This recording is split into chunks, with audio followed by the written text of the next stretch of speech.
victory, a win for science. This week's meeting between Indigenous leaders and the province about methyl mercury at Muskrat Falls set new guidelines for how work will continue.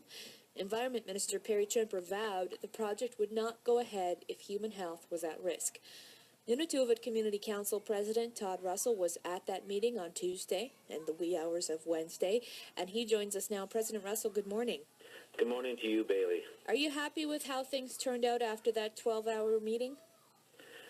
Well, a lot has changed in a week, hasn't it? It was only last Friday that we got confirmation that a meeting would take place between the three Indigenous leaders and the Premier, and that meeting would be set for Tuesday. The meeting was very, very focused. It had to remain focused on the issue that had brought all people together for some weeks and months now around the issue of methyl mercury and how we would mitigate the potential impacts upon people's health, way of life, our traditions, our culture. So that was how the meeting was focused, and it had to stay focused in order for us to make progress. And I do believe, yes, that we had made significant progress. To call it an outright win, I'm not sure what the measure of win would be. For me, it will prove itself out if this approach, if these commitments are kept over the course of the project and if they're implemented properly. So do you still have concerns over methyl mercury, or assuming that everything is done the way that you agreed it would be done, are you feeling more confident that there is no risk? Well, to say that there's absolutely no risk, I believe would be an overreach, but to say that this approach implemented properly will significantly reduce risk, absolutely. We would not have agreed, I would not have agreed on behalf of the people of Nunatukavut, the Inuit of Nunatsiavut, if that wasn't the case.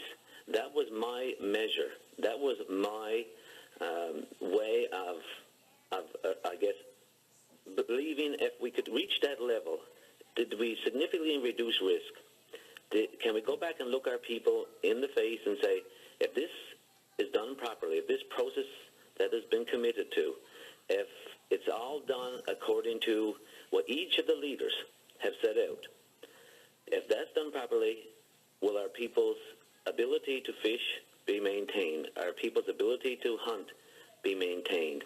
Will our way of life be maintained? And will we be able to pass on our traditions generation after generation? And I firmly believe, if this is done properly, that we'll be able to look our people in the face and say, yes, in fact, you will be able to hunt, you will be able to fish, you will be able to carry in your culture, your way of life, and pass those traditions on generation after generation. So I want to ask you how confident you are that it will be done properly, because one of the sort of headline announcements was the establishment of this committee. It would be independent from the province. It would have people on it recommended by the different Indigenous groups, and they would really look at the science of all these lingering questions. And you came out quite strongly in that press conference at 3 o'clock in the morning or whatever time it was and said, if the soil needs to be removed, then it will be removed. But we also heard Dwight Ball say the province reserves the right to make the final decision regardless of recommendation. So how confident are you that the science will be followed? Well, I do believe that the science will be followed. Obviously, when the Premier answered that question, the province does remain the regulator as such. But what we have put in place is a de facto regulator when it comes to the independent expert advisory committee. And we got to remember that's going to incorporate as well and include traditional Aboriginal or Indigenous knowledge. So, and the Premier did commit, and we all committed, that the science-based approach will determine what decisions get made.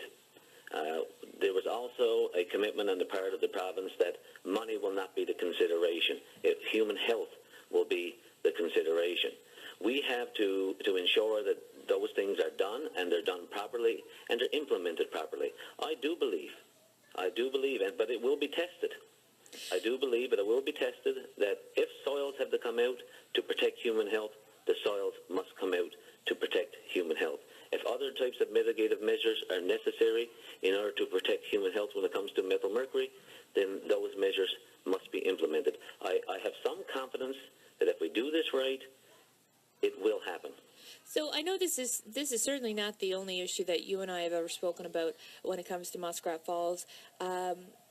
You know, I guess it would be a leap to say that you're supporting Muskrat Falls now, or are you?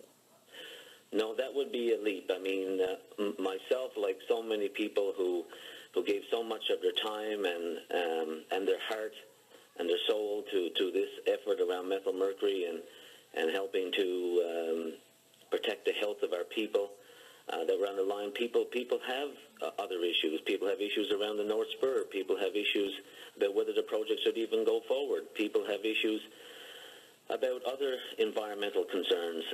For me, you know, the issue of our Indigenous rights has always been one of those major concerns, our relationships with governments.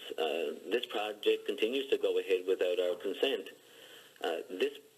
Our inclusion in this process, we were there as equals.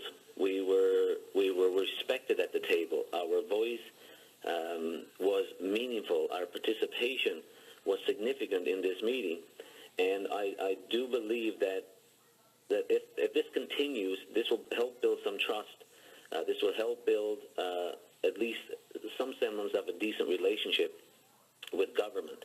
I know one thing, that the Indigenous peoples have come together like they have never come together before.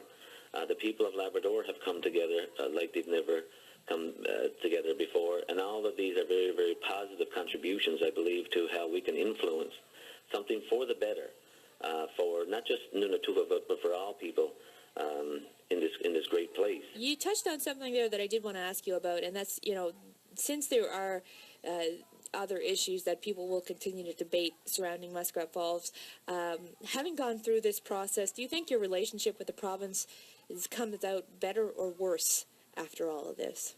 Well, I think it's unfortunate that, you know, the relationship building piece gets done under such conditions. I mean, you know, as I've said to you before, Bailey, you know, I went to the Premier many months ago and said that this issue had to be addressed.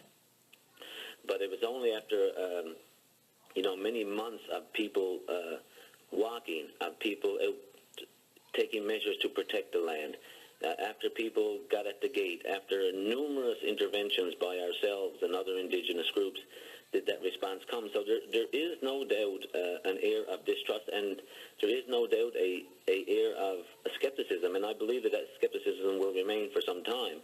The trust issue, I mean, was something that we have to build trust, and trust will only build when we can get at a table, talk with one another, and keep to our commitments, keep to our promises.